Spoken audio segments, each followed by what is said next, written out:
Welcome to the deep dive. Today, we're not just looking at history, we're stepping into its powerful current. Think of it not as just a list of dates and names, And more like a vast flowing river where every turn, every single bend influences what comes next.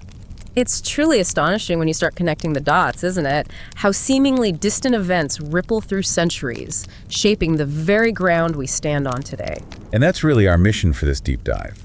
An epic journey through the pivotal moments that didn't just happen, but actively forged the modern world we live in. Right. We're going to uncover some surprising, maybe often hidden connections. Threads that link the so-called Dark Ages directly to the complex geopolitical realities you see around you right now. Our goal is to give you those aha moments, Helping you become truly well-informed without feeling totally swamped by information. Exactly. Absolutely. We've distilled a pretty rich, diverse stack of source material for this one, from classic historical analyses to some cutting-edge geopolitical studies. All to offer you a unique sort of holistic perspective. So if you're ready to unravel history's mysteries with us, let's dive in. The dawn of a new era, from ancient declines to the Middle Ages bridge. Okay, so our journey begins with this monumental, almost synchronized global reset around 650 AD. Picture this. Quite traumatic. Yeah. 3 of the world's most powerful ancient empires across different continents all experienced a profound decline. Right around the same time. In Europe, the mighty Roman Empire was, in its twilight stages. Fading. In China, the once dominant Han Empire was crumbling.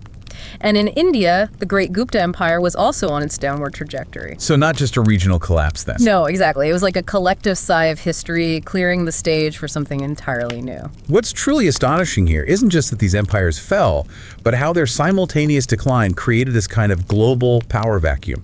Oh, okay. A vacuum. Yes, and that allowed entirely new social, economic, even religious paradigms to emerge. Yep. It fundamentally reset humanity's trajectory, you could argue.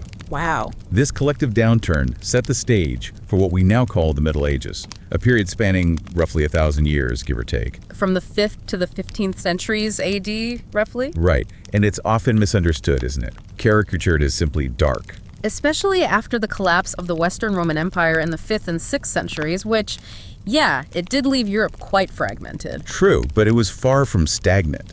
It was actually a critical bridge that sort of built up pressure for the explosive changes that were coming later. So, if the Middle Ages began in this perceived darkness, how did it become this essential bridge to the modern world? What was happening? Well, it was a time of slow, but actually quite profound internal shifts. We saw the gradual emergence of human reasoning and intellect. People started slowly to challenge the absolute authority of the church. And that entrenched religious fundamentalism. Exactly, which naturally led to initial clashes with the existing feudal systems. Where power was all tied up in land ownership and loyalty under the church's influence. Precisely. People were slowly, almost imperceptibly at first, starting to think for themselves more, questioning the very foundations of their society. That's a powerful idea. Yeah. The seeds of questioning dogma being sown in what many just dismiss as the Dark Ages. And alongside this intellectual awakening, you mentioned a growing hunger for knowledge among, the common people too, not just the elite. Yes, that's key. And at the same time, Europe's agricultural output was growing. Right. Which intensified the search for new markets. They needed places to sell this burgeoning produce. So this dual-drive intellectual and economic expansion created this powerful undercurrent pushing Europe towards, the modern era. Indeed. And the period between the 14th and 16th centuries was particularly tumultuous. It provided several catalytic events that decisively propelled Europe into modernity. Okay, like what? Well, one significant factor was the 100 Years' War. England and France, right. 1337 to 1453. That's a long time. A very long time. And this protracted conflict contributed to widespread instability, but it also subtly fostered a burgeoning sense of sort of national identity, distinct from those old feudal loyalties. Interesting. Okay, so war. And then, as if war wasn't enough, came the Black Death in 1348. Oh man, the plague. Devastating. Absolutely devastating. Wiped out possibly half of Europe's population in just a few short years. Imagine the psychological impact. It must have been unimaginable. Such immense suffering naturally led to deep disillusionment with the church and Orthodox religion. People started asking, If God is all-powerful, why this? Right. It must have stripped away faith in the established religious orders for many. It certainly opened minds to new ways of thinking. But perhaps the most pivotal trigger for the birth of the modern era occurred in 1453. Okay, 1453. The fall of Constantinople. To the Ottoman Turks. Yes. And its capture wasn't just another conquest. It had these huge, far-reaching economic consequences. Although, Well, Constantinople was a major hub for East-West trade. It controlled crucial land routes to Asia. okay. With it now under Ottoman control, Western Europeans found their traditional trade routes severely disrupted. Some were even blocked entirely. So they were forced to find another way. They were compelled to discover entirely new sea trade routes. It was an economic necessity, really, for survival and expansion. So this compelling economic imperative sparked the Age of Discovery. Precisely. Christopher Columbus, for instance, set sail in 1492, trying to find a new sea route to India. And accidentally bumps into the Americas. Right. And just 6 years later, in 1498, Vasco da Gama successfully circumnavigates Africa, finally reaching India by sea. These weren't just voyages about finding new maps then? Not at all. They initiated an unprecedented era of European conquest, imperialism, and colonialism worldwide. It fundamentally reshaped global power structures. And truly marked the beginning of the modern world as we know it, setting the stage for, well, everything that followed. Global interconnectedness starts here, really. You could definitely argue that. 2, rebirth and reimagination. The Renaissance and Reformation. Okay, so this profound shift brings us directly to the Renaissance, a period defined by this powerful return to human-centric thought. Yes, and its seeds were largely sown in Italy. Remember the fall of Constantinople in 1453? Well, many Byzantine Greek scholars and artists migrated from the conquered city to Rome. They brought with them this invaluable trove of classical knowledge. Ancient Greek and Roman texts, philosophies, art. Exactly. And this influx sparked an incredible cultural revival across the Italian peninsula. And Italy was uniquely positioned for this, wasn't it? Its prosperous port cities like Venice and Florence became vibrant centers of patronage, yes. Unlike much of the rest of Europe, these Italian city-states were largely free from large-scale interstate wars. And crucially, they weren't under the direct thumb of the Roman Catholic Church in the same way. Right. This autonomy meant that wealthy merchants had the freedom and the resources to support these Greek and Roman scholars. Their ideas could flourish. It created an environment where human creativity and intellect could really take center stage, maybe less constrained by rigid dogma. Precisely. And the impact on culture and thought was immense. In literature, for example, there was a pivotal shift away from ancient Latin. Which was mainly the language of the elite in the church. Right. It shifted towards local European vernacular languages. This made knowledge and literature far more accessible to the common person. Like Dante's Divine Comedy in Italian or Machiavelli's The Prince. Exactly. Written in local tongues, reaching a wider audience. But the real revolution, the true accelerant for this spread of education and new thinking that came in the mid-15th century, didn't it?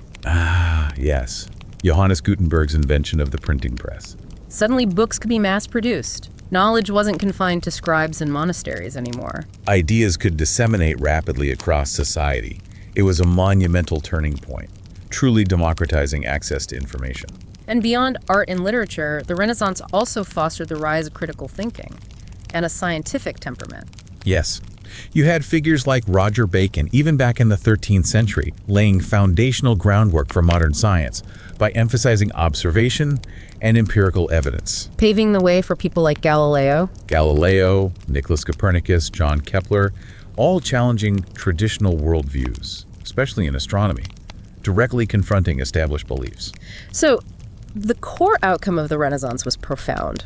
It fundamentally shifted the European societal focus from, let's say, orthodox religion to a more human-centric worldview. Yeah. Valuing human intellect, human achievement, the potential of individuals, not solely focusing on divine matters. A monumental reorientation of thought, really redefining human purpose in a way. And this intellectual and social shift directly fueled the next major movement, the Reformation. Okay. Discontent with the church had been simmering for centuries, really. Right. People felt the church preached suffering for them, but was busy with power struggles and taxes itself. Exactly. There was this growing popular sentiment about the perceived hypocrisy. While the church preached worldly suffering and belief in God for the common folk, it was simultaneously engaging in intense political power struggles, levying heavy taxes, seeking this dominant position in society. It didn't go unnoticed. And the Black Death in the mid-14th century must have just poured fuel on that fire. It absolutely deepened the alienation. Millions died despite fervent prayers. People questioned why such devastation was permitted if the church held absolute divine authority. It created fertile ground for reformist ideas. Enter Martin Luther. Into this fertile ground, yes. Martin Luther, a German monk, stepped up in 1517. He initiated this powerful campaign against the Catholic Church and the Pope's monopoly on religious interpretation. And his core ideas were pretty radical for the time. Revolutionary. He believed all faithful people are equal. No priest is needed to establish a contract with God or interpret the Bible. Salvation comes solely through faith in God and the Bible. A direct challenge to the church's role as mediator and its immense power. Absolutely. And his campaign gained traction incredibly rapidly, partly because he used local languages, making his message accessible. And the printing press again, right? Spreading his writings. Crucially, yes, courtesy of Gutenberg's press. His ideas spread like wildfire. And politically, leaders also saw an opportunity here. Like England's King Henry VIII. Exactly. He dramatically broke with the Pope in 1529, summoned the Reformation Parliament, and ultimately the king or queen became the head of the church in England, a huge political shift. Did the Catholic Church just take this? Well, no. Feeling the immense pressure and losing significant followers, even the Catholic Church itself was compelled to undergo internal reforms. Churchmen in Spain and Italy started emphasizing simpler lives, service to the populace, a clear response to the criticisms. So what's the big takeaway from the Reformation? It played a crucial role in dissociating state politics and economy from church and religion. A monumental shift. Paving the way for modern, secular nation-states. Yes. No longer were European countries bound by that single overarching authority of the Roman Catholic Church. And this freedom, ironically, also ignited a powerful new wave of nationality. It did. Countries began to define themselves not just by faith, but by shared culture, language, identity, truly laying the groundwork for the nations we recognize today. 3. The birth of republics and nations, American and French revolutions. Okay, so this brings us nicely to the birth of republics and nations, starting with the American Revolution. A true blueprint, you could say, for modern democratic states. Definitely. Let's go back to 1492, Columbus's accidental discovery. This kicked off massive European settlement from the 16th century onwards, England, France establishing colonies. And by 1732, the British had 13 colonies along North America's east coast. New England. Right. And what's fascinating is how quickly a distinct American identity began to emerge. The kids and grandkids born there didn't feel European anymore. Exactly. They identified as Americans. And the sociocultural setup was, well, different, more liberal, more progressive than Europe generally. Less religious persecution, right? Catholics and Protestants living side by side more peacefully. Religion treated more as a private matter. Very much so. Inspired by Renaissance and Enlightenment ideals, and intellectually, they weren't standing still either. Universities like Harvard, Yale. Harvard founded in 1636, Yale in 1701. These institutions promoted rational thought, scientific inquiry, cultivating an educated populace ready to question things. And economically, they were doing pretty well too. Oh yeah, a vibrant capitalist system developed rapidly. Cash crops like tobacco, cotton for export, shipbuilding, timber, mining industries growing.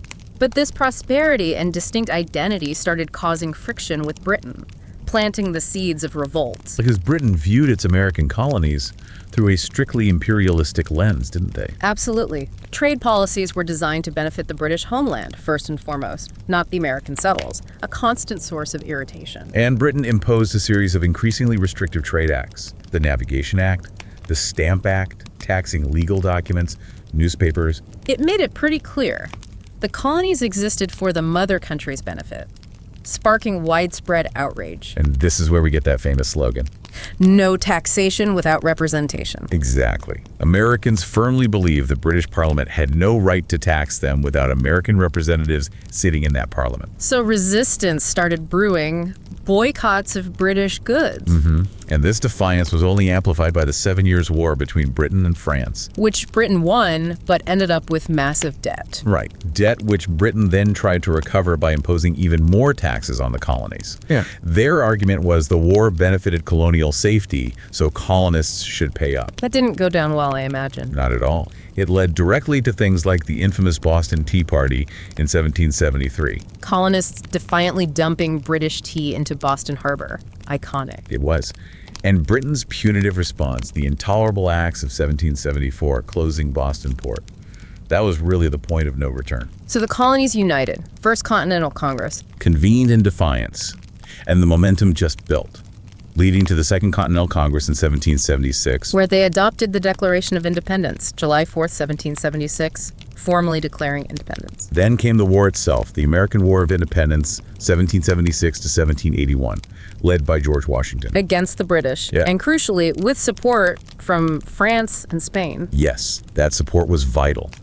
Britain was ultimately defeated. The war concluded with the Treaty of Paris in 1783, recognizing American independence. And then the Constitution was drafted in 1787, establishing the Federal American Union. The long-lasting achievement here is just huge, isn't it? Absolutely enormous. The United States became the world's first modern democratic republican system, a stark contrast to the monarchies everywhere else. And it served as this powerful blueprint, influencing the French Revolution soon after, Irish Revolt, Latin American movements. Even 20th century decolonization efforts look back to it.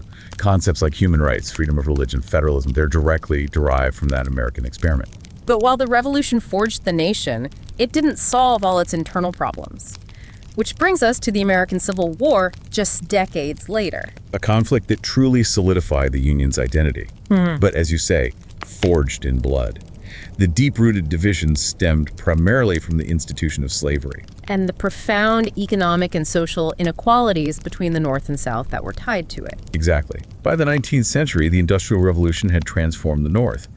But the Southern states remained largely agrarian, economically backward in many ways. Their agriculture, especially cash crops like cotton, profitable only because of the forced labor of enslaved people. Right. This huge economic disparity fueled fundamental differences in their societies, their values. And a major point of contention was the Southern leaders' desire to expand slavery into new Western territories. Which directly clashed with Northern opposition to expansion and growing abolitionist sentiment.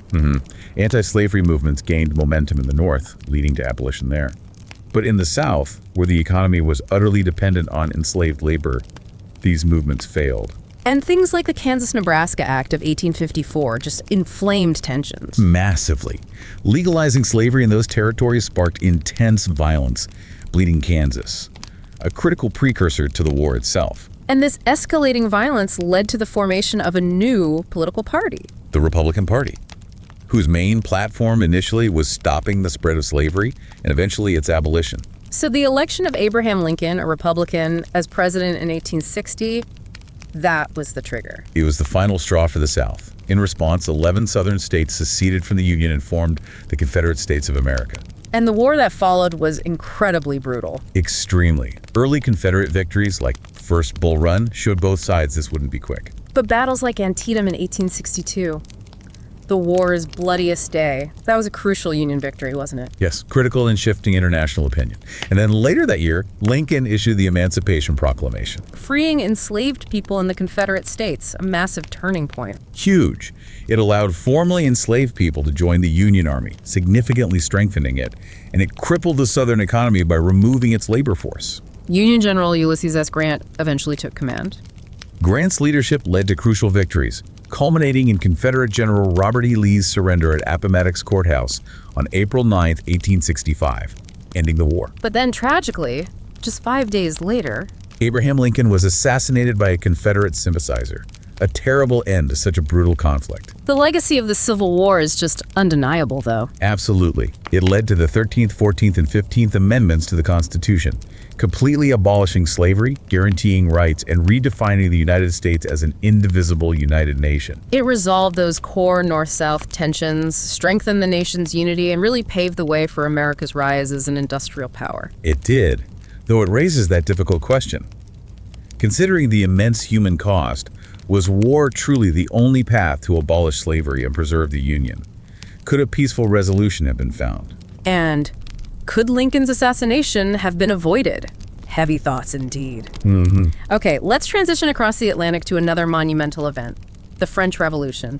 Kicking off in 1789, truly a watershed moment in modern European history. Absolutely. During this transformative period, French citizens didn't just tweak their political landscape, they completely demolished and redesigned it, dismantling centuries-old institutions like absolute monarchy and the feudal system. Gone. And the root causes were pretty clear, weren't they? Wow. Extreme social inequality. Stark inequality. Late 18th century France was rigidly divided. The privileged first estate clergy and second estate nobility enjoyed vast exemptions and power. While the third estate, 98% of the population, bore the crushing burden of taxes and faced extreme poverty and hunger. Add to that King Louis VI's poor economic policies, lavish spending. It fueled massive public discontent. And intellectually, the Enlightenment philosophers were playing a role. A crucial role. Thinkers like Rousseau consciously rejected the divine right of kings theory, the idea that monarchs ruled by God's will. Instead, they promoted equality, popular sovereignty, giving voice to mass grievances against the old system. So how did the revolution actually unfold? It seems dramatic. Very dramatic. Facing a severe financial crisis, Louis VI summoned the Estates General in 1789, the first time since 1614. But the voting system was inherently unfair. Deeply unfair. Each estate got one collective vote.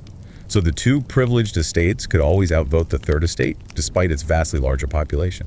Deadlock. So the third estate took matters into their own hands. They did. Frustrated, they unilaterally declared themselves the National Assembly on June 17, 1789. And then came the tennis court oath just days later.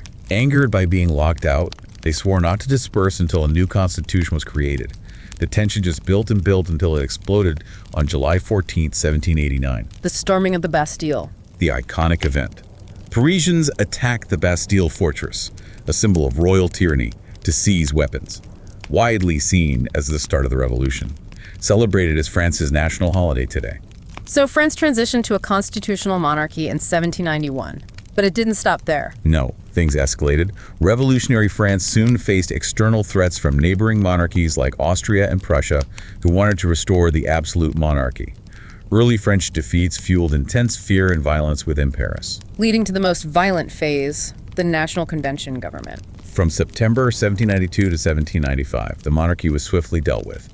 King Louis XVI and Marie Antoinette were executed. France was declared a republic. And then came the infamous Reign of Terror. Led by Maximilien Robespierre, leader of the radical Jacobin faction from 1783 to 1794. He implemented radical measures, wealth redistribution, abolition of slavery, but the enforcement was brutal. The guillotine. At least 16,000 enemies of the revolution were guillotined. The terror ironically ended with Robespierre's own execution. A less radical government, the Directory, took over in 1795. But instability continued. Until the rise of Napoleon Bonaparte. A hugely popular army general, he crushed internal disturbances, defeated external powers. His immense popularity led to his coup in 1799. He became first consul, then eventually declared himself emperor in 1804. Effectively ending the revolution, though. Ironically, France was once again a monarchy, albeit a very different kind. So despite its flaws, the violence, the French Revolution is still considered this watershed movement. Absolutely. It gave birth to powerful new ideas, liberalism, enlightenment, democracy, which then spread across Europe via the French armies. It ignited revolutionary fervor against absolute monarchies, ended feudalism. And broadly paved the way for future advancements in individual liberties, fundamentally reshaping the political and social landscape of Europe and beyond. 4. Global transformation. Industrialization and imperialism. Okay, let's shift gears now to another colossal transformation, the Industrial Revolution. I remember reading that historian Eric Hobsbawm quote. Oh, the one about fire and iron? Yeah. If anything has most affected human society after the discovery of fire and iron, it is the Industrial Revolution. That really puts it in perspective, doesn't it? How profoundly this era remade everything. It's no exaggeration at all. And the origins, as we know, can be traced back to Britain in the 17th and 18th centuries. The textile industry was key, wasn't it? All those inventions. A real hotbed of innovation. Things like James Hargreaves' spinning jenny, Richard Arkwright's water-powered water frame. Yeah. They dramatically sped up production and really established the factory system as we know it. And this mechanization created a huge demand for iron and steel. Massive surge in demand, yes. Met by new furnaces using stone coke. And of course, you can't talk about the Industrial Revolution without talking about steam power. James Watt's steam engine, 1769, a total game changer. Initially used in textiles and coal mines. Yeah. But then James Stephenson's railway steam engine in 1814. Leading to the first trains, Manchester to Liverpool around 1830, dramatically accelerating transport. Goods, people, everything moved faster. And the same principle powered larger steamships too, boosting British naval strength and revolutionizing international trade. Where did the money for all this come from? Well, Britain's significant profits from international trade over the previous centuries provided a lot of the necessary capital. Oh, okay. This also led to the development of robust banking systems capable of financing these vast new industrial enterprises. But the social impact, that was equally profound, wasn't it? Leading to these stark class divisions. Absolutely. You saw the rise of the middle class, the capitalists investing their knowledge and wealth. But in contrast, the factory workers, their conditions were often terrible. Deplorable. Despite their labor-driving production, they endured awful conditions, long hours, meager wages. Struggling just to meet basic needs, it fueled immense discontent. Which led to the first labor movements. Right. Workers began forming trade unions to collectively demand better conditions, fixed hours, better wages, safety laws. And the British government eventually recognized trade unions in 1825. Yes, a slow process. This period also saw the gradual development of socialism across Europe, really highlighting those growing tensions between the capitalist class and the worker class. And this industrialization didn't just stay in Britain, did it? No, it spread globally, but interestingly along divergent paths. In the US and France, it largely followed the British model. But elsewhere, In places like Germany, Italy, and Japan, industrialization was often actively led by their governments. With a strong focus on military equipment, heavy industry coal, iron, steel, shipbuilding, railways. so a state-led, military-focused approach. Yes. And this arguably fostered militarization and dictatorship in those nations, which ultimately contributed significantly to the outbreak of World War I in 1914. A direct link. Which brings us right into the age of imperialism. Exactly. When we talk about new imperialism, we're specifically looking at the period from about 1870 to 1914. How is this different from earlier colonialism, old imperialism? Well, old imperialism, from the 16th to early 19th century, was often focused more on trade routes, coastal settlements, trading posts. New imperialism was different. European states established truly vast empires, conquering huge swaths of territory, predominantly in Africa, and significantly expanding their direct control and influence in Asia and the Middle East. Much more comprehensive domination. What were the main driving forces behind this? Several key factors. Economically, industrial production created this insatiable need for raw materials. Think rubber, tin, copper. And new markets for all the manufactured goods they were producing. Precisely. Plus, profitable outlets for investment capital. Militarily and politically, acquiring colonies, provided strategic naval bases, coaling stations for steamships, and a massive boost in national prestige, literally flag planting across the globe to show power. Were there other justifications used? Oh yes. Beyond the pragmatic, there were also humanitarian and religious justifications, often cloaked in moral language. The civilizing mission. That concept became very prevalent.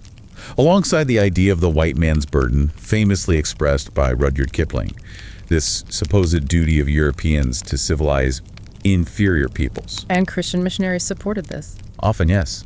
Eager to spread Christianity, they saw colonization as opening doors for their evangelistic efforts, sometimes requesting government protection, which drew powers deeper in. And then there was social Darwinism. Perhaps the most chilling justification. This theory grotesquely twisted Darwin's biological concept of survival of the fittest and applied it to nations and races. To justify conquest. Exactly. European powers used it to assert their supposed white race dominance and their natural right to conquer inferior people for the alleged improvement of mankind. It provided a powerful, if horrific, moral cover for exploitation and domination. The consequences and legacy of this age must have been devastating. Absolutely devastating. Excessive exploitation of colonized territories, resources plundered. And think about the long-term impact. Artificial borders. Yeah. Ethnic conflicts. Exactly. Many later 20th century ethnic conflicts, in places like Nigeria and Rwanda, can be directly traced back to imperial policies that arbitrarily divided or grouped diverse populations, creating deep-seated grievances that persist today. And did imperialism affect relations between the European powers themselves? Hugely. It's significantly increased tensions. Imperial rivalries like France and Britain over Sudan or France and Germany over Morocco contributed directly to the formation of hostile alliances. This intense competition for global dominance was a major factor paving the way for World War I. Everything was interconnected. The scramble for Africa, a continent divided and exploited. Okay, let's zoom in now on one of the most dramatic examples of this new imperialism. The scramble for Africa. It sounds so frantic. It was. And it's striking how recently it happened, relatively speaking. Prior to the mid-19th century, Europeans actually knew very little about Africa's vast interior. Their presence was mainly coastal, right, for the slave trade? Primarily, yes. Controlled by old trading nations like the Portuguese, Dutch, English, French, mainly for the abhorrent slave trade. Only in a few places, like French Algeria or the British Cape Colony, did European rule extend somewhat inland. So what suddenly motivated this intense drive for deeper penetration and acquisition across the whole continent? Well, the Industrial Revolution, as we discussed, played a crucial role. European industries desperately needed raw materials: rubber, ivory, gold, diamonds, timber, copper, all abundant in Africa's interior. And they needed new markets for their goods. Exactly. But beyond pure economics, intense European rivalries fueled this frantic race, particularly between Britain and France. It became a competition to acquire as much territory as possible, almost for the sake of it. Did explorers and missionaries play a role too? They did, often unwittingly.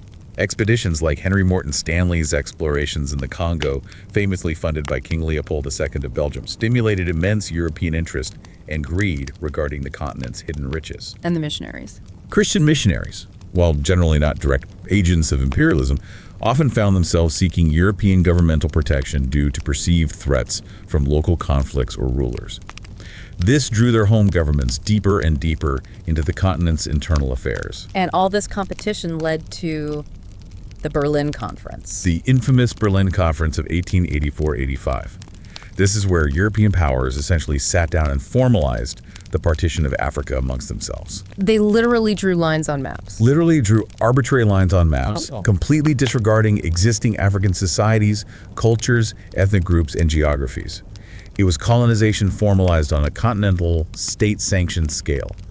Chilling, really. How were they able to colonize so rapidly and seemingly easily? Several key factors enabled this. Firstly, European technological superiority was overwhelming, especially militarily. Weapons. Most notably, the newly invented Maxim gun, a terrifying machine gun capable of firing 11 bullets per second. It gave them an insurmountable advantage over traditional African weapons. Wow. What else? Secondly, disease immunity played a critical, if grim, role.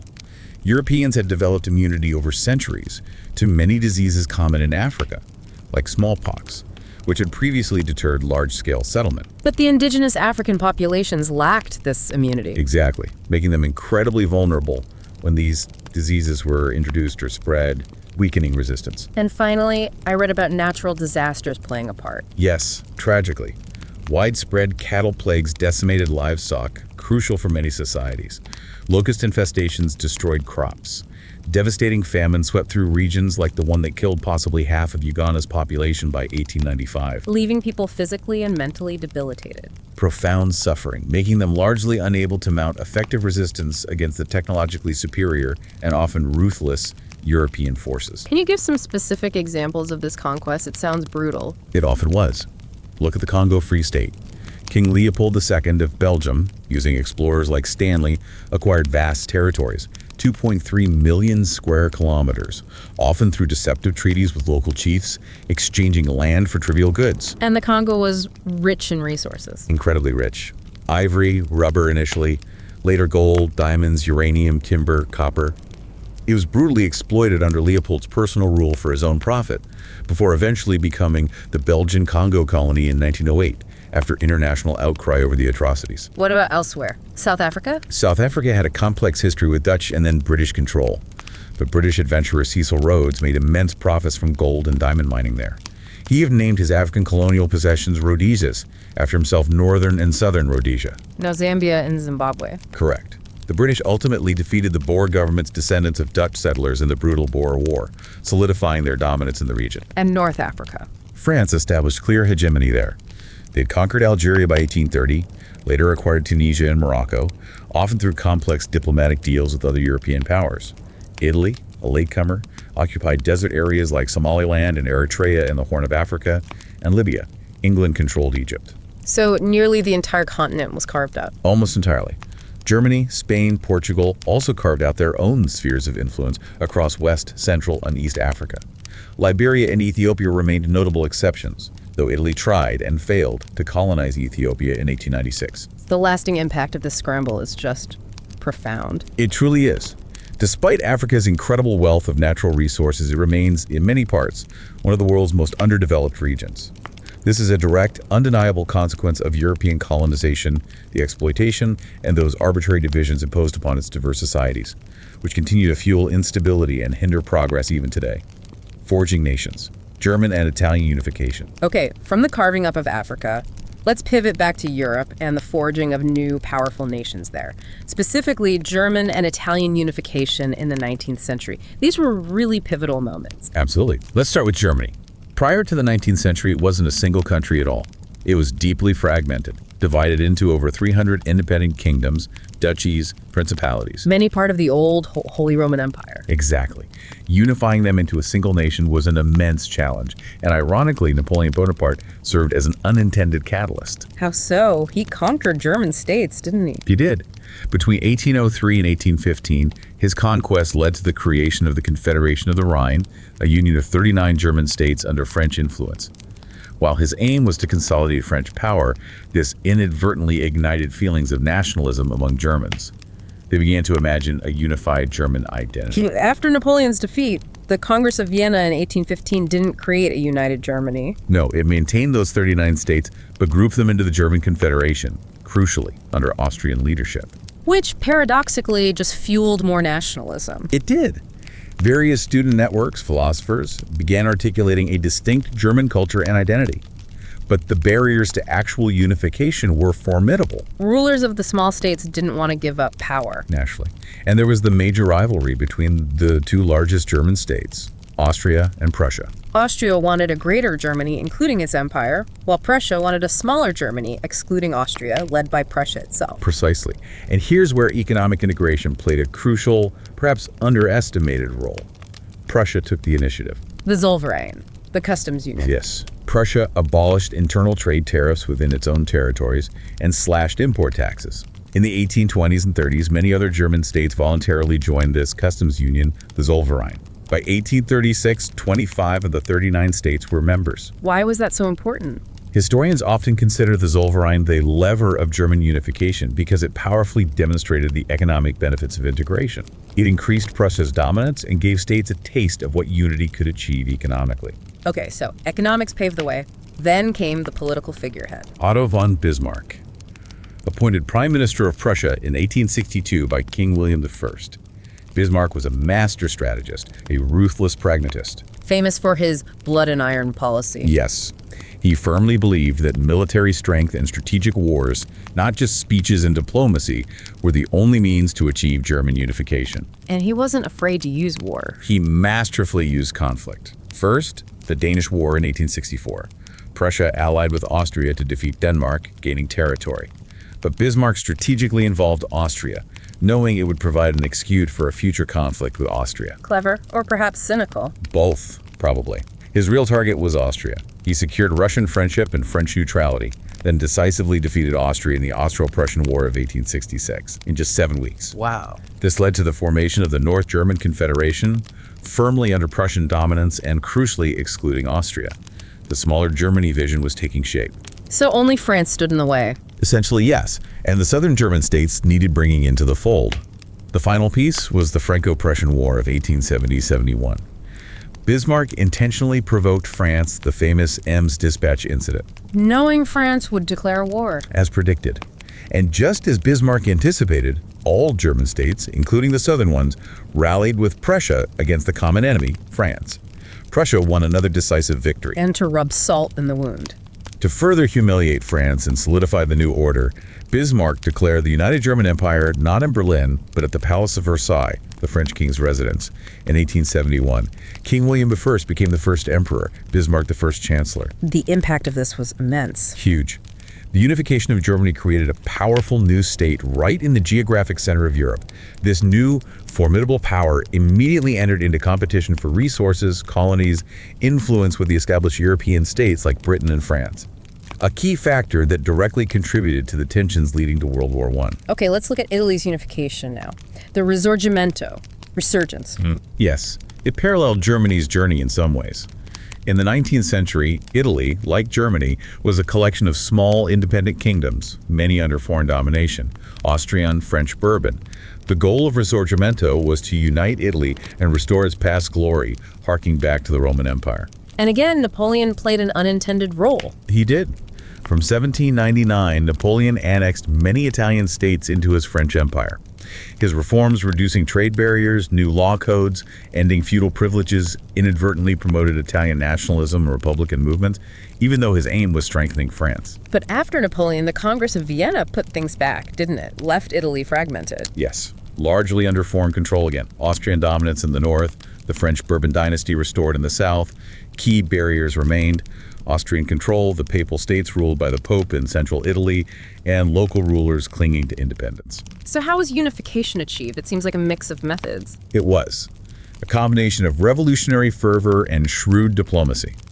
On the revolutionary front, you had secret societies like the Carbonari early on, trying to overthrow foreign governments. And key figures like Giuseppe Mazzini. Mazzini, often called the heart of Italian unification. He founded the Young Italy Revolutionary Society in 1831, passionately advocating for Italy to become a democratic republic. His writings were incredibly influential, inspiring nationalists far beyond Italy. And Giuseppe Garibaldi, the sword. Garibaldi, inspired by Mazzini, a master of guerrilla warfare. He led his famous Red Shirts, his volunteer revolutionary forces, playing a crucial military role, especially in the South. So Mazzini, the ideologue, Garibaldi, the fighter. What about the diplomatic side? That brings us to Count Camillo di Cavour, the brain of Italian unification. As Prime Minister of Piedmont, Sardinia, the strongest Italian state, Cavour was brilliant. He believed unification required astute diplomatic skill and gradual integration, not just revolution. How did he operate? Strategically. For instance, during the Crimean War, he sent Piedmont Sardinia's troops to aid Britain and France against Russia, not because Italy had a huge stake in the Crimea, but to earn Sardinia a seat at the Paris Peace Conference afterwards. Clever. Very. There, Cavour skillfully highlighted Austria's oppressive rule in northern Italian kingdoms, gaining sympathy and potential allies. He then formed a crucial alliance with French Emperor Napoleon III against Austria. So the unification happened in phases, guided by Cavour's strategy. Largely, yes. Phase 1, 1859-1860, focused on northern integration. Cavour's diplomacy led to the Austro-Sardinian War, defeating Austria and annexing Lombardy. Then phase 2, the south. Garibaldi's moment. Exactly. 1860-1861.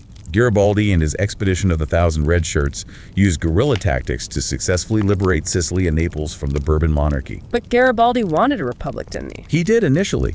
But Cavour, ever the pragmatist, persuaded him to merge these southern territories with Piedmont Sardinia under King Victor Emmanuel II, who was proclaimed king of a largely united Italy in 1861. Still missing Venice and Rome, though. The final pieces. Phase 3, 1866-1870. After Cavour's death, King Victor Emmanuel II, now adept at diplomacy himself, secretly allied with Prussia against Austria in the Austro-Prussian War. Prussia's victory led to Venice being ceded to Italy in 1866. And Rome, the Pope's territory, protected by France. Yes, Rome remained under French protection, but the brutal Franco-Prussian War in 1870 forced Napoleon III to withdraw his French troops from Rome to fight the Prussians. Seizing the opportunity, King Victor Emmanuel II captured Rome. What about the Pope? Wisely, while capturing Rome, they respected Catholic religious sentiments. Vatican City was established as an independent state under the Pope's authority within Rome, and Rome officially became the capital of a fully unified Italy in 1871. So Italy and Germany unified almost simultaneously. Yes, fundamentally reshaping the political map of Europe in the 19th century, creating these powerful new nation-states that would immediately start competing on the global stage, setting the scene for the conflicts to come. Seventh, the Great Wars and the Cup for Peace, WWI, WWII, and international bodies. Which brings us inevitably to the Great Wars of the 20th century. Starting with World War I, tragically known as the War to End All Wars, 1914 to 1918. A truly catastrophic conflict. And early 20th century Europe was just a powder keg waiting to explode. You're constantly shifting alliances, deep-seated territorial disputes like France desperately wanting Alsace-Lorraine back from Germany. An escalating naval arms race, particularly between Britain and Germany. The dreadnought battleships. And nationalism was incredibly fervent, especially in the Balkan states. Very precarious situation. What were the main causes that pushed it over the edge? It seems like a complex web. It absolutely was. Historians point to several key factors, often summarized by the acronym MAIN. Militarism, alliances, imperialism, and nationalism. Okay, militarism. The arms race. An intense arms race, yes. Rapid production of machine guns, tanks, massive naval fleets. It created this culture of military readiness, almost an expectation of war. Alliances, the two big blocks. The formation of two major opposing blocs was critical. The Allied powers, or Triple Entente, initially Russia, France, Great Britain, later joined by the USA, Japan, Italy, switched sides, and the Central Powers, primarily the Austro-Hungarian Empire, Germany, the Ottoman Empire. As the diplomat George Kennan said, it created a mutual suspicion that made war almost inevitable. A very apt description. If one member was attacked, the others were obligated to jump in. It turned a regional conflict into a global one almost automatically. Imperialism, the competition for colonies. We just talked about it. The fierce competition for colonies and resources, like the scramble for Africa, generated enormous friction and rivalry between the major powers. And nationalism, that powerful wave across Europe. Especially potent in the Balkans, but present everywhere. It often glorified war as a means to achieve national independence or expand influence, creating a volatile, jingoistic atmosphere. Were there other specific factors, like economic rivalries? Yes, definitely. Russia and the Ottoman Empire had a long-standing rivalry over control of the strategically vital Dardanelles Strait, connecting the Black Sea to the Mediterranean, crucial for trade. Some Marxist historians also argue the war was driven by economic motives, with German capitalists pushing for conflict against Great Britain for market dominance. It seems like miscalculations played a big role, too. Huge miscalculations. German historian Gerhard Ritter highlighted Germany's extremely risky Schlieffen Plan, designed back in 1905-06. It aimed to knock out France quickly, then turn on Russia, essentially planning for a two-front war from the outset, almost regardless of the specific trigger. That, along with misjudgments by Austria-Hungary and Germany about how other powers would react, set the stage for disaster. The assassination of Archduke Franz Ferdinand was just the spark that lit the fuse. Exactly. The underlying conditions made a large-scale war almost inevitable once that spark occurred. Okay, so after the unprecedented devastation of World War I, the world desperately sought a way to prevent it from ever happening again.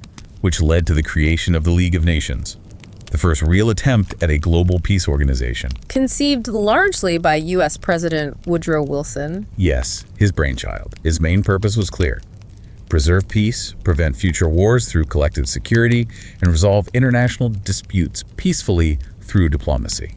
What was its structure like? It had several main bodies. The assembly included all member states, each with one vote, handling general policy and finances, giving smaller states a voice. The council was smaller, met more often, acted like an executive cabinet.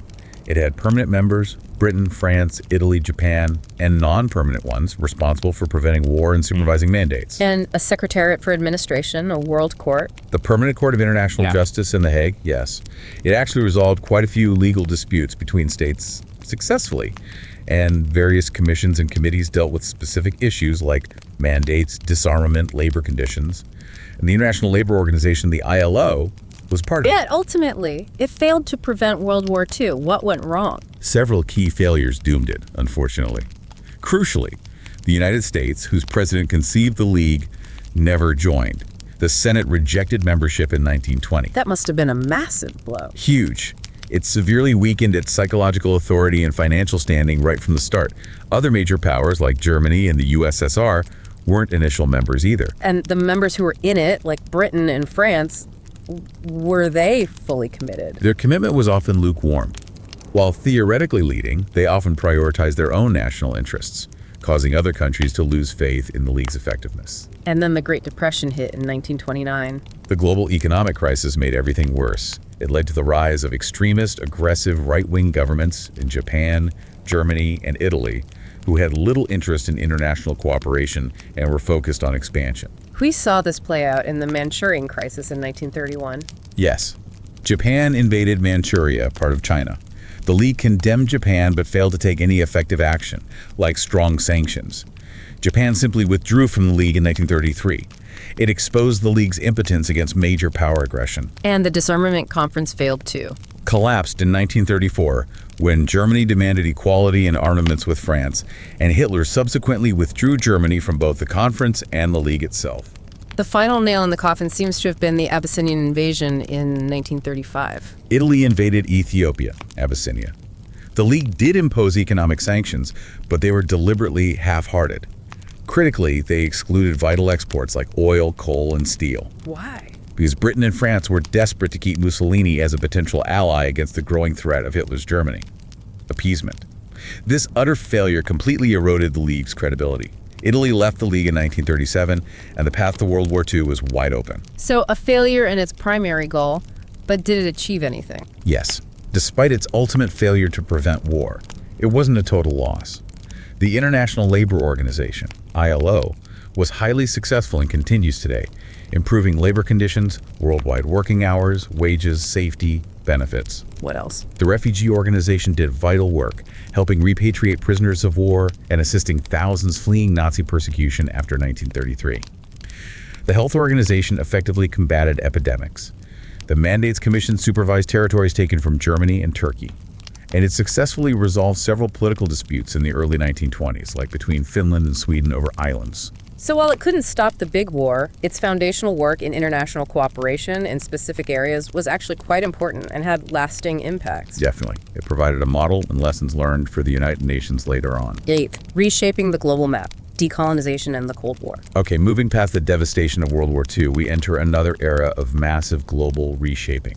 Decolonization, the sunset of those vast European empires. It's a huge story unfolding across the mid-20th century. Remember, in the early 20th century, European powers like Great Britain held India, Australia, Kenya. France held Algeria, Vietnam. Portugal, Spain, Russia all had empires. And after World War I, territories taken from defeated Germany and the Ottoman Empire became League of Nations mandates, often further expanding Allied powers control. Right. And by World War II, Japan had also built a significant empire across Asia, occupying Vietnam, Indonesia, Malaya, Singapore, Myanmar. So vast swaths of the globe were under colonial rule. What caused this dramatic shift towards decolonization after World War II? Why then? Several converging factors. Firstly, the nature of colonialism itself was changing. Colonies became increasingly expensive to maintain and administer, especially after the immense economic strains of two world wars had weakened the European powers. And wasn't there growing resistance within the colonies? Absolutely. The rise of indigenous nationalism was crucial. Western-educated native elites within the colonies led powerful nationalist movements demanding self-rule. Many felt betrayed after supporting Allied war efforts in both world wars, only to find promises of greater autonomy unfulfilled. Were there external pressures pushing for decolonization too? Yes, significant external pressure. The United States emerged from WWII as a superpower and was generally a strong advocate for decolonization. Partly ideological, championing self-determination, but also practical, wanting access to new global export markets previously closed off by colonial systems. Yeah, and the Soviet Union. The USSR, the other emerging superpower, actively supported global freedom movements. They saw decolonization as a way to weaken the capitalist empires of the West and potentially spread communist ideology to newly independent nations. What about the United Nations? The UN played a critical role. Even before its formal creation, the Atlantic Charter, declared by the US and UK in 1941, stated principles like no territorial expansion post-war. The UN Charter itself promoted self-determination, and the organization became a platform for newly independent nations to voice grievances and pressure remaining colonial powers. How did the process actually unfold? Was it peaceful? It varied greatly. The British Empire generally saw a more gradual, though not always peaceful, process. India and Pakistan gained independence in 1947 after partition. Ghana in 1957 was the first sub-Saharan African colony to gain independence, followed by Nigeria, Kenya in 1963 after the Mau Mau uprising, and eventually Zimbabwe in 1980 after a long struggle. France seems to have been more resistant. France proved to be arguably the most resistant major colonial power. They had a long history of viewing their colonies, particularly in Africa, almost as extensions of France itself. They even declared French colonies would receive no independence in the Brazzaville Declaration of 1944. Which led to violent struggles. Protracted, often incredibly brutal wars. Vietnam is a complex and tragic case. A French colony, then occupied by Japan. After WWII was divided, Ho Chi Minh's communist forces fought France, defeating them decisively at Bien Bien Phu in 1954. Then the Geneva Agreement divided Vietnam into North Communist and South pro-West. When the corrupt South Vietnamese leader refused unification elections, guerrilla war erupted. The USA intervened massively, deploying over 500,000 troops by 1969, using devastating tactics like Agent Orange. But eventually withdrew. In 1973, North Vietnam unified the country by force in 1975, but at the cost of millions of Vietnamese lives and deep scars on American society too. Algeria was another brutal war. France considered it an integral part of France itself. It finally gained independence in 1962. What about other empires? The Dutch Empire saw Indonesia declare independence in 1945 under Sukarno, after Japan's defeat.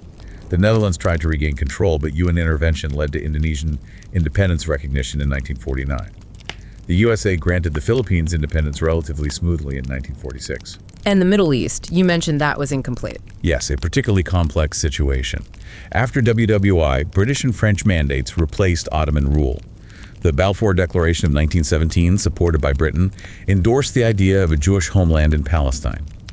This, combined with mass Jewish immigration, especially post-Holocaust, led to escalating tensions. The UN partition plan of 1947 failed. Rejected by Arab leaders.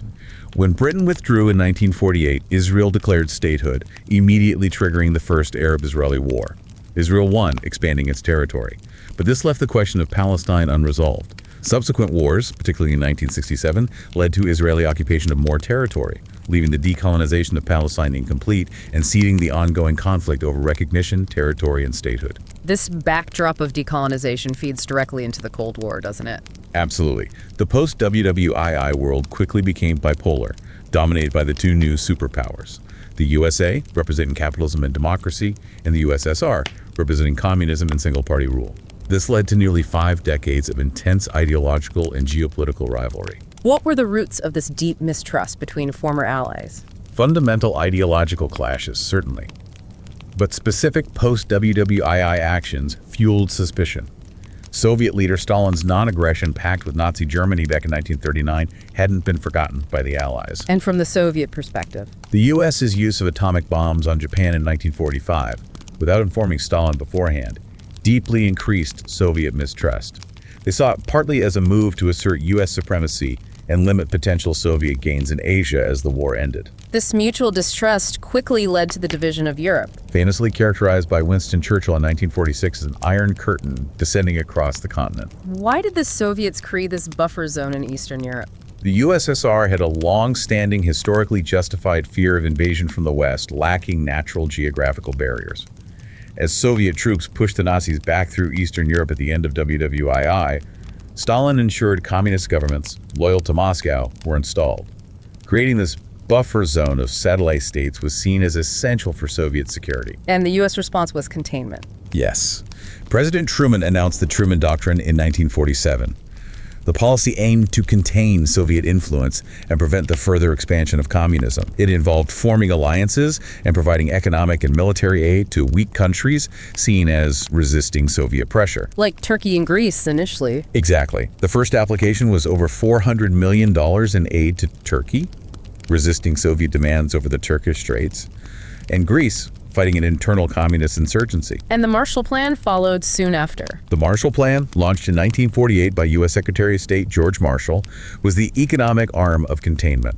It provided massive aid, around $13 billion, a huge sum then, to rebuild war-devastated Western Europe. The goal wasn't purely altruistic, though. No. The aim was to revitalize Western European economies, making capitalism attractive and prosperity widespread, thus preventing communism from taking root due to poverty and instability. It was highly successful in rebuilding Western Europe quickly. The Cold War saw some very tense flashpoints, didn't it? Like Berlin. The Berlin blockade in 1948 was one of the first major crises. The USSR cut off all road and rail access to West Berlin, which was located deep inside the Soviet occupation zone of Germany, trying to force the Western Allies out. But the Allies responded with the Berlin airlift. An incredible feat. The US and British flew supplies into West Berlin for 11 months, sustaining the city. The Soviets eventually had to lift the blockade in May 1949. It dramatically intensified Cold War tensions. And led directly to the formation of rival military alliances. Yes. NATO, the North Atlantic Treaty Organization, was formed by the US, Canada, and Western European nations in 1949, a military alliance based on collective defense. An attack on one is an attack on all. And the Soviet response Was the Warsaw Pact in 1955, a counter-alliance with its Eastern European satellite states. Europe was now formally divided into two armed camps. This also fueled the nuclear arms race. An incredibly dangerous arms race. Both superpowers rapidly developed atomic and then hydrogen bombs, and the means to deliver them long-range bombers, and later ICBMs, intercontinental ballistic missiles. Leading to the concept of MAD. Mutually assured destruction. The terrifying logic that a nuclear attack by one side would inevitably trigger a devastating retaliatory strike from the other, resulting in the annihilation of both, this, paradoxically, prevented a direct hot war between the superpowers. The rivalry even extended into space. The space race became another arena of competition. Yeah. The USSR shocked the world by launching Sputnik, the first artificial satellite, in 1957. It triggered panic in the US, leading to massive investment in science education and the creation of NASA. And incidents like the U-2 spy plane being shot down in 1960 just kept tensions high. Exactly. The U-2 incident severely damaged US-Soviet relations at a critical time. So while direct war between the US and USSR was avoided, their rivalry played out elsewhere. In numerous proxy conflicts around the globe. The Korean War, 1950-53, the Vietnam War, 1955-75, the Congo Crisis, 1960, the Cuban Missile Crisis in 1962, the closest the world came to nuclear war, the Soviet occupation of Afghanistan starting in 1979. These conflicts were devastating for the regions involved. Absolutely. Millions died. But they remained cold in the sense that they didn't escalate into a direct, full-scale nuclear confrontation between the two superpowers themselves. A terrifying balance of power. 9X, the end of an era and new voices. Fall of the Soviet Union, non-aligned movement, and rebuilding Europe. This intense, decades-long Cold War standoff eventually ended, quite dramatically, with the fall of the Soviet Union in 1991. The dissolution of a superpower. A truly momentous event. Remember, the USSR originated from the 1917 October Revolution and emerged as a global superpower after WWII, challenging the US for dominance. But by the late 20th century, the cracks were really starting to show, weren't they? Yes, clear signs of decline were evident. The centrally planned economy was a major factor.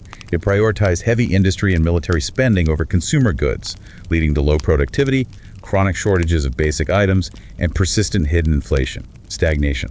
And the cost of the Cold War itself must have been immense. Crippling.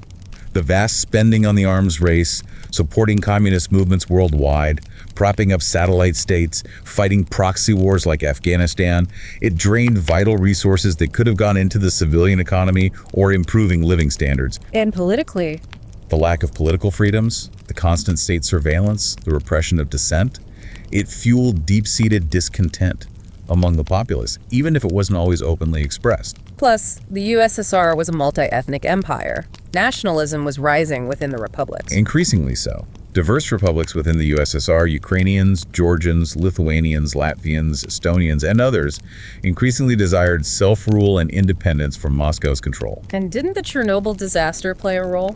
Chernobyl in 1986 was a huge blow. The nuclear accident itself was catastrophic, but the government's attempts to cover it up exposed the system's deep inefficiencies, its lack of transparency, and its disregard for its own citizens. It shattered trust. Into this declining situation came Mikhail Gorbachev in 1985. Yes, Gorbachev recognized the deep problems and initiated a series of reforms aimed at revitalizing the Soviet system. Glasnost and perestroika. Glasnost, meaning openness, allowed for increased freedom of speech and press. Public criticism of the government became possible. Perestroika involved economic restructuring, aiming to decentralize control and introduce some market-like mechanisms. He also pushed for demokratizatsiya, allowing for multi-candidate elections and greater political participation. But these reforms had unintended consequences, didn't they? Massively unintended. While Gorbachev aimed to save the USSR by reforming it, his policies actually unleashed forces he couldn't control. Glasnost allowed long-suppressed nationalist sentiments and criticisms to explode into the open. Perestroika disrupted the old economic system without quickly creating a functional new one. Demokratizatsiya led to elections where anti-Moscow nationalists gained power in various republics. He also loosened control over Eastern Europe. Crucially, yes. He signaled that the USSR would no longer use force to prop up communist regimes in Eastern Europe, allowing them to pursue their own paths to freedom. This led to the fall of the Berlin Wall in 1989 and the collapse of communist governments across the region. For his role in ending the Cold War, he got the Nobel Peace Prize. In 1990, yes, for his significant contributions to easing international tensions. But internally, the forces he'd unleashed were tearing the USSR apart. And in 1991? The USSR formally disintegrated. Various republics declared independence. Gorbachev resigned. The Soviet Union ceased to exist, dissolving into 15 independent countries. The global impact was immediate and profound. It marked the definitive end of the Cold War, the collapse of one of the world's two superpowers, and the beginning of a period where the USA stood as the world's sole superpower, fundamentally reshaping the entire global geopolitical landscape. A new era began. Okay, now, running parallel to the Cold War and closely linked to decolonization was the emergence of the Non-Aligned Movement, NAM, a voice for these newly independent nations. Exactly. As dozens of countries in Asia and Africa gained independence after the 1940s, they faced similar challenges, building new nations, developing their economies. And crucially, most sought to avoid getting dragged into the intense rivalry between the US and the USSR. They didn't want to change sides in the Cold War. Where did NAM originate? Its genesis can be traced to the Bandung Conference in 1955, an Afro-Asian conference held in Bandung, Indonesia, attended by leaders from 23 Asian and 6 African nations, figures like Nehru of India, Nasser of Egypt, Sukarno of Indonesia. And they established the Bandung Principle. Yes, principles like mutual respect for sovereignty, non-aggression, non-interference in internal affairs, equality, and peaceful coexistence. These later became the core goals of NAM. When was NAM formally founded? At its first summit conference in Belgrade, Yugoslavia in 1961. With 25 participating nations initially, including Yugoslavia under Tito, India under Nehru, Egypt under Nasser, Ghana under Nkrumah, and Indonesia under Sukarno as key founders. What did a country need to do to be considered non-aligned? The core principles were: follow an independent foreign policy based on peaceful coexistence, support national liberation movements, refrain from joining multilateral military pacts conceived in the context of the Cold War, like NATO or the Warsaw Pact, and not form bilateral alliances with major powers or host their military bases if it was part of that Cold War conflict. So its purpose was to carve out an independent path. Exactly. To promote self-determination, sovereignty, territorial integrity, independence, but also broader goals like multilateralism, disarmament, human rights, and crucially, economic development for these often poor, newly independent nations. They launched the concept of a new international economic order in 1973, demanding fairer global economic terms. Did AIM have a significant impact? Yes, particularly during the Cold War. It exerted significant moral and political pressure on colonial powers, contributing to the decolonization process. After the Cold War ended, its focus shifted more towards economic and social issues, tackling globalization's challenges. What was its main achievement? Arguably, NAM played a fundamental role in preserving world peace and preventing the Cold War from becoming even hotter. It acted as a strong collective voice for the interests of third world countries and international organizations, especially the United Nations, ensuring their perspectives weren't completely ignored by the superpowers. It provided a platform for cooperation outside the two main blocs. Okay, let's look back at Europe now. After being utterly devastated by World War II, how did it rebuild? It seems like the paths taken by Eastern and Western Europe were very different. Dramatically different. The starting point was similar: widespread devastation. Infrastructure, industries, economies in ruins, severe food shortages, millions of displaced refugees and homeless people, a continent on its knees. But the reconstruction strategies diverged sharply along the Iron Curtain. Yes, driven by the emerging Cold War. In Eastern Europe, which fell under the Soviet sphere of influence, reconstruction was guided by Moscow. Through things like the Molotov Plan and Comcon. Right. The Molotov Plan, 1947, was basically a Soviet response to the Marshall Plan, aiming to link Eastern Bloc economies together through trade agreements. Comecon, the Council for Mutual Economic Assistance, founded in 1949, was established to coordinate the economies of these states according to Soviet-style central planning.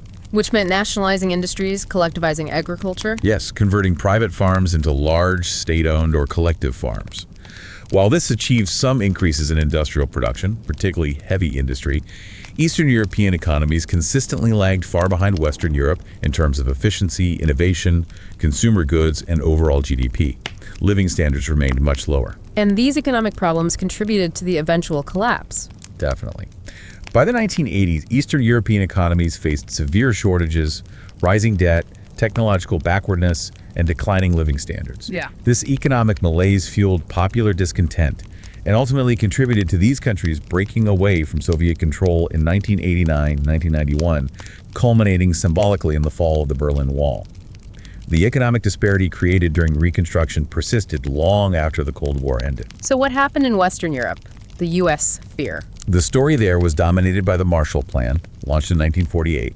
As we mentioned, the U.S. provided massive financial aid, about $13 billion, specifically to rebuild Western European economies. Aiming to foster economic recovery to prevent the spread of communism. Exactly. The U.S. believed that economic prosperity would make capitalism and democracy more attractive and resilient. The OEEs, the European Organization for Economic Cooperation, was set up by the recipient countries to administer the Marshall Plan aid and promote cooperation among themselves. And it worked. It significantly contributed to the remarkably rapid rebuilding and economic recovery of Western Europe. Industries were modernized, infrastructure rebuilt, trade revived. This fundamental difference in post-war reconstruction strategies had profound and lasting effects on the development trajectories of the two halves of Europe. And this successful rebuilding in Western Europe led to integration. Yes, it paved the way for European integration. Driven by a deep desire for lasting peace, to avoid repeating the devastating wars in the first half of the century, and also for shared prosperity, key leaders sought deeper economic cooperation as a foundation for political stability. Starting with the Schuman Plan in 1950. Proposed by French Foreign Minister Robert Schuman, a truly visionary idea. Pool French and West German coal and steel production under a common high authority. These industries, located in contested border regions like the Ruhr Valley, had historically been sources of conflict. Schuman explicitly envisioned this as the first concrete foundation of the European Federation. And this led to the ECSC. The European Coal and Steel Community, formed in 1952 by 6 founding members: France, West Germany, Italy, Belgium, the Netherlands, and Luxembourg. It was highly successful, stimulating coal and steel production and trade, and proving that cooperation worked. Building on that success came the EEC. The European Economic Community, or Common Market, created by the Treaty of Rome in 1957 by the same 6 countries. Its goals were more ambitious: eliminate tariffs between members, establish a common external tariff, ensure free movement of capital and labor. The long-term vision was full economic and eventually political integration. They set up key institutions too. Yes, like the Council of Ministers, the European Commission, the Executive Body, the European Parliament, initially advisory, and the Court of Justice, laying the groundwork for today's European Union. And it expanded over time. Gradually. The UK initially hesitated, concerned about sovereignty, but eventually joined in 1973, along with Denmark and Ireland. Greece, Spain, and Portugal joined in the 1980s after transitioning to democracy, expanding the EEC to 12 members. And integration deepened. Yes, with things like the Single Europe Act in 1986, which aimed to complete a true single market by 1992, removing remaining barriers to trade and movement. This relentless drive for economic and eventually political unity set Western Europe on a path fundamentally different from its eastern neighbors and created the powerful bloc we see today, X, the enduring conflict, Jerusalem and the Arab-Israeli wars. We now turn to a conflict that feels both ancient and painfully current. Perhaps the oldest and most enduring religious flashpoint in the world, Jerusalem and the Arab-Israeli wars. It's an incredibly complex and sensitive issue. Jerusalem, located there between the Jordan River and the Mediterranean Sea, holds profound religious significance for 3 major monotheistic faiths, making it a constant focal point of contention, devotion, and conflict for billions worldwide. Let's just recap that significance for Judaism. For Judaism, Jerusalem's the site where the first temple stood, destroyed by the Babylonians in 586 BC, and the second temple, destroyed by the Romans in 70 AD. The Western Wall, a remnant of the Temple Mount enclosure, is the holiest site where Jews can pray today. For Islam. Muslims believe it's the last earthly place Prophet Muhammad visited during his night journey before ascending to heaven in the 7th century. This site, also on the Temple Mount, known as Haram al-Sharif in Islam, houses the Dome of the Rock and Al-Aqsa Mosque, Islam's 3rd holiest site after Mecca and Medina. And for Christianity, Jerusalem is home to the Church of the Holy Sepulchre, venerated as the site of Jesus' crucifixion, burial, and resurrection. So, incredibly sacred ground for all 3. And historically, control over Jerusalem has shifted constantly, leading to conflict. A constant timeline of control and contention. After the Romans destroyed the Second Temple, the city saw the rise of Christianity under Roman, then Byzantine rule. Emperor Constantine built the Church of the Holy Sepulchre in the 4th century. Then came the Arab conquest. In 637 AD, Arabs captured Jerusalem, marking the beginning of centuries of Muslim rule. Al-Aqsa Mosque and the Dome of the Rock were built on the Temple Mount Haram al-Sharif in the late 7th century. Followed by the Christian Crusades. From 1095 to 1291, a series of holy wars launched by European Christians to reclaim the Holy Land from Muslim control. While initially successful in capturing Jerusalem, the region ultimately returned to Muslim rule under figures like Saladin. These centuries of conflict led to immense bloodshed and are often considered dark ages in terms of interfaith relations. Then the Ottoman Empire took control. The Ottomans captured Jerusalem in 1516 and ruled for 400 years. Under powerful sultans like Suleiman the Magnificent in the 16th century, Jerusalem actually experienced a period of relative peace and prosperity, sometimes called the Age of Religious Peace. There was significant religious freedom granted to Jewish, Christian, and Muslim communities. But the Ottoman Empire eventually declined. Yes, from the mid-19th century onwards, the Ottoman Empire weakened, and Jerusalem experienced renewed instability. This period also saw the first wave of Jewish immigration to Palestine, spurred by rising anti-Semitism and pogroms in Russia and Eastern Europe, leading to the rise of Zionism. The modern political Zionism movement emerged, advocating for the establishment of a Jewish homeland or state in Palestine, their ancient biblical homeland. After World War I, the Ottomans were defeated and Britain took control. Under a League of Nations mandate. But British rule over Palestine was fraught with instability. They tried to balance competing promises made during the war to both Arabs and Jews. Their support for a Jewish homeland, rooted in the 1917 Balfour Declaration and reinforced by the League mandate itself, led to increased Jewish immigration, particularly as Nazi persecution intensified in Europe during the 1930s and 40s. This fueled escalating tensions and violence between Jewish and Arab communities. Britain eventually gave up, handing the problem to the UN. The UN proposed a partition plan in 1947, dividing Palestine into separate Jewish and Arab states, with Jerusalem to be under international administration. The plan was accepted by Jewish leaders, but rejected by Arab leaders and states. So when Britain withdrew in May 1948, the Jewish leadership declared the establishment of the State of Israel. This immediately led to the 1948 Arab-Israeli War, as neighboring Arab states invaded. Israel won this war, surviving against the odds and expanding its territory beyond the original UN partition lines. Hundreds of thousands of Palestinians became refugees. This set the stage for decades of conflict. One of the most significant turning points was the Six-Day War in 1967. A truly pivotal war. It wasn't sudden, but a culmination of years of simmering tensions, border clashes, and political maneuvering, including the 1956 Suez Crisis. By 1967, tensions were extremely high, particularly with Syria and Egypt under President Nasser. What was the immediate trigger? Arab states formed a military alliance. Crucially, Egypt blockaded the Straits of Tiran, cutting off Israel's southern port of Eilat in the Gulf of Aqaba, Israel's only maritime access to the Red Sea. This was seen by Israel as an act of war, threatening its economy and security. And Israel responded preemptively. On June 5, 1967, Israel launched a devastating surprise airstrike against Egyptian airfields, destroying nearly 90% of the Egyptian Air Force on the ground within hours. Similar successful attacks followed against Jordanian, Syrian, and Iraqi air forces. By the end of the first day, Israel had achieved complete air superiority across the region, which allowed their ground forces to move rapidly. Incredibly rapidly. With air superiority secured, Israeli ground forces advanced on multiple fronts in a lightning-fast ground war that lasted, famously, just 6 days. They conquered the Sinai Peninsula and Gaza Strip from Egypt. Quickly. Then, a hugely significant moment.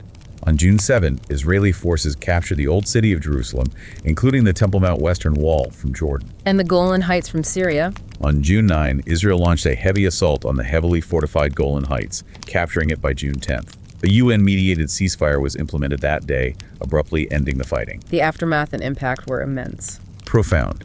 It was a stunning, decisive Israeli military victory against overwhelming odds on paper. In less than a week, Israel had defeated 3 major Arab armies and gained control of territories 4 times its original size. But the human cost for the Arab states was massive. Huge casualties, over 20,000 compared to around 800 for Israel. And the war created a new, massive wave of Palestinian refugees, adding to those from 1948, exacerbating regional instability for decades to come. And the territorial gains became the core issue. Exactly. Israel now controlled the Gaza Strip, the entire Sinai Peninsula, the West Bank of the Jordan River, the strategically vital Golan Heights, and crucially East Jerusalem, including the Old City. These occupied territories became the central, most contentious issues in all future Arab-Israeli peace negotiations. Sinai was eventually returned to Egypt after a peace treaty, and Israel withdrew from Gaza in 2005. But the Golan Heights and West Bank remain largely under Israeli control or occupation, with ongoing Israeli settlement construction in the West Bank being a major point of conflict and obstacle to peace. Highly disputed. And what about Jerusalem's status after 1967? Israel unified Jerusalem under its sovereignty, annexing East Jerusalem, a move not recognized by most of the international community. This led to the fragile status quo on the Temple Mount Haram al-Sharif. Day-to-day administration remained with the Jordanian-funded Islamic Waqf, but overall security control was asserted by Israel. Praying rights became highly restricted. Muslims could pray on the mount itself, Jews only at the Western Wall below, a constant source of friction and potential explosion. After this humiliating defeat in 1967, what was the Arab states' reaction? They adopted the famous three no's policy at the Khartoum summit. No peace with Israel, no recognition of Israel, no negotiations with Israel, demanding withdrawal from all occupied territories first. However, Egypt's new president, Anwar Sadat, who came to power after Nasser, was determined to regain the lost Sinai Peninsula, either through negotiation or, if necessary, another war. Which led to the Yom Kippur War in 1973. Yes. Sadat formed a strategic alliance with Syria. On October 6, 1973, Yom Kippur, the holiest day in the Jewish calendar, Egypt launched a surprise attack across the Suez Canal into the Israeli-occupied Sinai, while Syria simultaneously attacked the Golan Heights. Catching Israel completely off guard. It was Israel's biggest intelligence failure and perhaps its greatest existential threat since 1948. The Arab forces achieved significant initial successes, inflicting heavy casualties. But Israel, after a difficult few days, mobilized rapidly, counterattacked effectively, pushed deep into Syria, and crossed the Suez Canal into Egypt itself, encircling the Egyptian Third Army. How did it end? With another UN-brokered ceasefire on October 24, 1973, largely negotiated by the U.S. under Henry Kissinger's shuttle diplomacy after both superpowers had resupplied their respective allies. What was the war's aftermath? Did it change anything? Significantly. Militarily, Israel ultimately prevailed again. But the war shattered the myth of Israeli invincibility built up after 1967. For the Arab states, particularly Egypt, the war offered a crucial psychological victory. They proved they could challenge Israel militarily and break the post-1967 status quo. And crucially, it opened the door to peace. Yes, this war, paradoxically, paved the way for a genuine peace process, at least between Egypt and Israel. The shock of the war convinced both sides, particularly Sadat and later Israeli leaders like Menachem Begin, that the military option was too costly and that negotiation was necessary. Leading to the Camp David Accords in 1978. Mediated by U.S. President Jimmy Carter. A historic breakthrough. Egypt became the first Arab nation to formally recognize Israel and sign a peace treaty. In exchange, Israel agreed to withdraw completely from the Sinai Peninsula, which returned to Egyptian sovereignty in 1982. But this peace came at a cost for Sadat. A heavy cost. He was widely condemned by other Arab nations, Egypt was suspended from the Arab League, and Sadat himself was assassinated in 1981 by Egyptian militants opposed to the peace treaty. And the broader conflict, especially regarding Jerusalem and the Palestinians, persists. It absolutely persists. The conflict continues, particularly over the status of the remaining occupied territories, West Bank, Gaza situation, Golan Heights, the right of return for Palestinian refugees, the expansion of Israeli settlements, and the ultimate status of Jerusalem itself, which both Israelis and Palestinians claim as their capital. Achieving a lasting resolution remains one of the world's most intractable challenges. It really makes you wonder, given this incredibly complex history, the deep religious significance for billions, can a truly lasting, peaceful coexistence ever be achieved there? That's the question everyone asks. What unique elements would a resolution even need to incorporate to satisfy the core needs and narratives of all stakeholders? And what would the wider global implications of such a peace or continued conflict actually be? It's a question that continues to challenge diplomacy, hope, and humanity itself. Outro. Wow, what an immense historical journey we've just taken. It really covered a lot of ground there.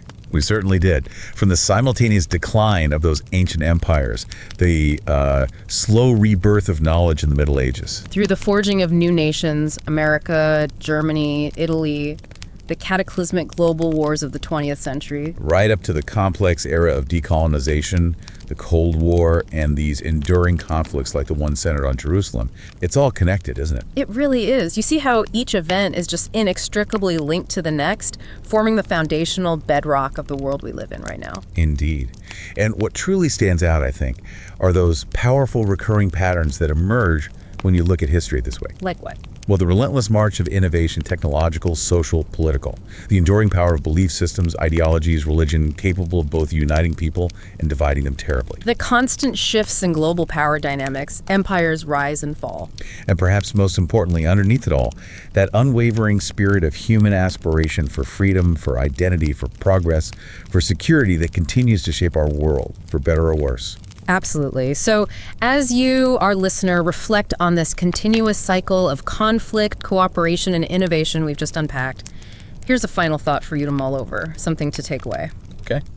Thinking about all these turning points, these critical moments, what single historical turning point, if it had unfolded differently, do you believe would have had the most profound, perhaps most unexpected impact on the entire trajectory of human civilization as we know it today? Ooh, that's a big question, a powerful one to ponder. Thank you for joining us on this deep dive. We really hope you gained some fascinating insights today. Join us next time for more on The Deep Dive.